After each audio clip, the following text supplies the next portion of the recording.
Thank you very much. It's a great pleasure to be here. And just so you know, there are going to be some slides here somewhere. Hold on. Whoops. But also there are copies of my speech that if anybody wants to look over it, they're very welcome to. Now, the question I was asked... Yeah, thank you very much. The question I was asked was, energy crisis. What's to be done? And quite frankly, I don't think there is a crisis. There are enough power stations here in Ireland to keep the lights on. But the problem is that you want to decarbonise. You want 40% of your electricity to be generated from renewable sources. Great aspiration. But the problem is that you've got amongst the highest prices in Europe. And therefore, I would say it's incumbent on society as a whole to make sure that the route you choose to decarbonise is as low cost as possible. If your people of Ireland are already paying over the odds, you can't layer more penalties on them. So you've got to do it at lowest cost. And my own view is that building yet more wind turbines is not the right approach. There are cheaper ways of boiling a green kettle. In the next few minutes, what I hope to show you is that there is an alternative, and it's cheaper, lower cost, and less risky. Has this gone the right way? Yes, it has. So why wind power at all? And I think that's a bit of history. In 2007, Ireland took the decision to really go primarily for wind as its form of renewable energy. That made great sense. To be honest, it was the only viable option at the time to do a large amount of renewable power, and people like Eddie were around that could surely do something like that. And by the end of 2013, beginning of 2014, you'd already got to 20.9%. Now, this required 200 wind farms. So what does the next bit going to need? Well, if you want to go to 40% and it's primarily wind, you're going to have to double the number of wind farms. 20 times 2 is 40. That's about 2,000 more wind turbines. You're going to need another 700 kilometres of overhead lines. That's going to cost about 3.9 billion euros. That's over 2,000 euros per household. And you're going to need hundreds of more pylons around. And the trouble with these things, they're not tiny. You can't hide them by a hedgerow. And you can see there it is compared to Liberty Hall and to the pylons. They are very, very large. And that will have an impact on the rural economy of Ireland and the people who work in the rural economy of Ireland. And in particular, your bloodstock industry is getting a bit nervous about this.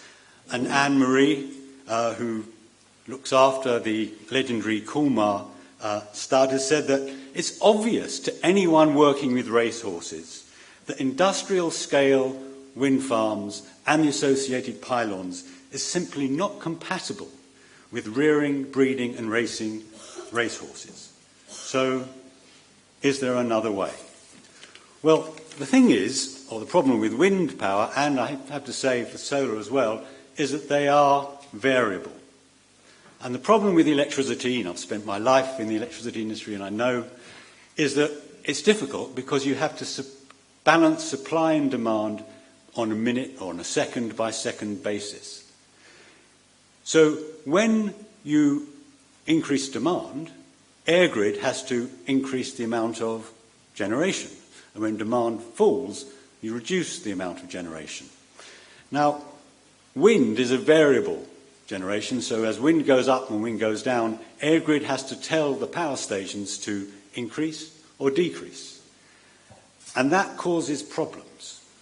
But when wind is only a small contributor, 20%, I think, Eddie, you were alluding to 25%, when it's only a small contributor, the variations in the wind are smaller than the variations in demand.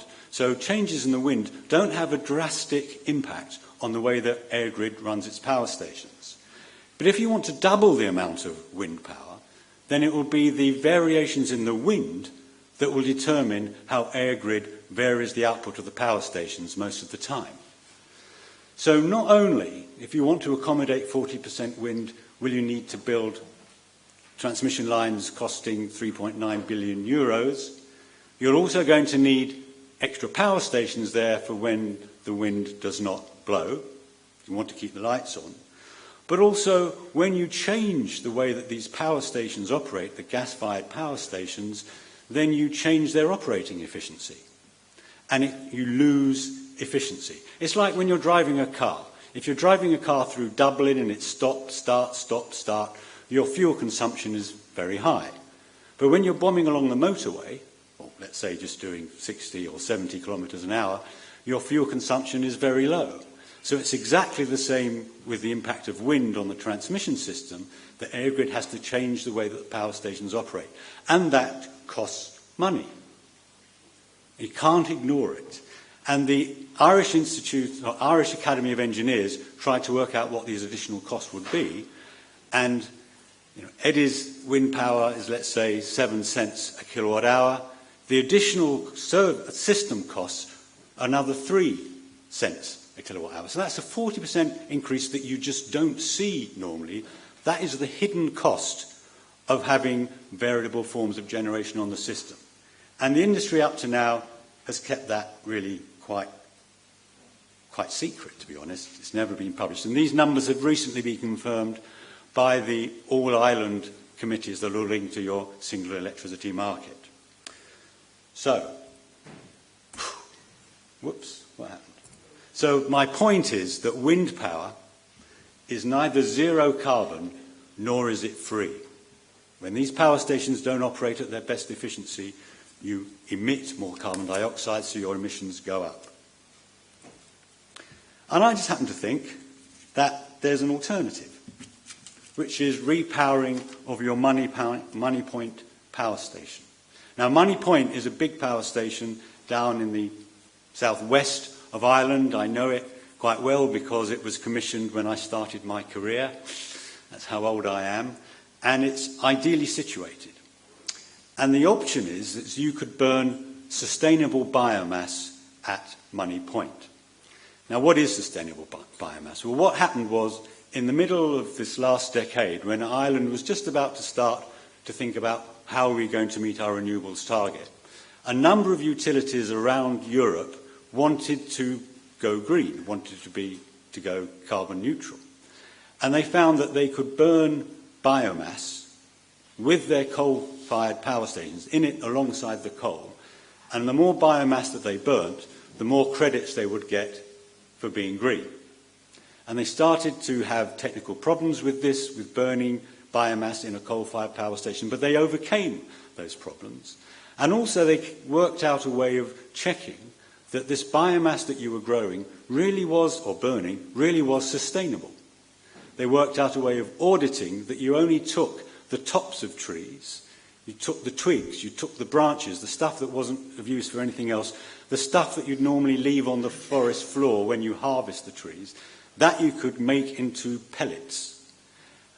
And they worked out how to audit it, how to verify it, and the whole industry started to work. It started to be created. It didn't exist in 2007, but it exists now.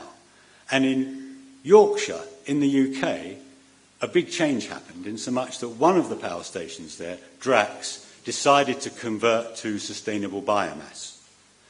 And all of a sudden, this became possible to burn this biomass in a coal-fired power station, and it is green because it is zero carbon emissions. Because if you burn this biomass, or you buy this biomass to be sustainable, you've also got to plant the trees as well. So it's a kind of a circular economy kind of thing. You grow the tree, you burn, or you grow the tops of the trees, you use the other stuff for furniture and the like, you burn it, you emit carbon dioxide, and then the new trees that you've planted take the CO2 out of the atmosphere. So it's circular. It doesn't increase the amount of carbon dioxide in the atmosphere. So we found out that you could do that at Drax. They built the whole power station, or they made the whole changes to time and to cost. No reduction in efficiency, no lowering of its output. They found that when you imported this biomass from America, even after you'd taken into account the cost of processing the stuff, putting it onto boats, shipping it across the Atlantic, shipping it up the English Channel, up the North Sea to Yorkshire, putting it onto trains, taking it all the way into Drax, your emissions of carbon dioxide were still 85% lower than what they would have been with coal. So it really does reduce carbon dioxide emissions. So and they found out the biomass market in Europe became larger and larger and larger. People became more confident to grow trees for this market, and all of a sudden you could get long-term fixed price contracts which will give you the price stability that you're looking for. So I really think that's something that we need to look at. Now, Money Point, it's even in a better position. So whereas you'd have certain costs at doing it up at Drax, you can work out quite easily what the cost would be for doing it at Money Point. In fact, the conversion cost would be about 380 million euros. That's a tenth of the changes that you'd have, the cost of the changes you'd have to do to the transmission system to absorb all that extra wind. So if you also work out what the cost of buying this biomass would be, and you compare it to what the full cost of the wind is when you allow for the fact that you've got these system costs, then it's lower. In other words, a Money Point conversion would be cheaper than building yet more wind turbines. So it's easier because you re-engineer an existing power station at a cost of €380 million. It requires no change to the transmission system. You don't need any more pylons around the place. No changes to the transmission. There's no threat to the transmission system's stability, and you don't need any more backup. And when you do the sums about how much can I buy this biomass for under long-term contracts, how much carbon am I stopping going up into the air, and compare that with the carbon that you stop by going up into the air if you build a wind farm, you find the cost of carbon abatement at Money Point are about 60 euros a tonne of carbon dioxide, whereas the cost of carbon abatement from more wind farms is much closer to 135 euros a tonne. So to my mind, it's a no-brainer. It's cheaper. You can do it. There's no risk to your electricity system because you're running exactly the same systems as you're doing before. And more importantly, there is no risk at all to your rural economy. So your bloodstock industry would be absolutely fine were you to do this rather than put wind turbines and pylons near them. So have you got an energy crisis? I don't think so. But possibly you're going in the wrong direction. You've got double the amount of capacity you need at the moment, but you want to meet this 40% renewables target. And my argument is, and I hope I've convinced you today, that Money Point can be converted quite easily. You don't have to turn it off all the year. You can just do the conversions in the summertime. So that is your cheapest, least carbon way of doing it. After all, Money Point is your largest single emitter of greenhouse gas in this country. How can you possibly go on building wind farms yet at the same time you're chucking out all the CO2 from this largest polluter down in the southwest? So I don't think that you're facing a crisis. I think you need time to rethink, think about what you're doing again. And Money Point gives you the option of kind of delaying.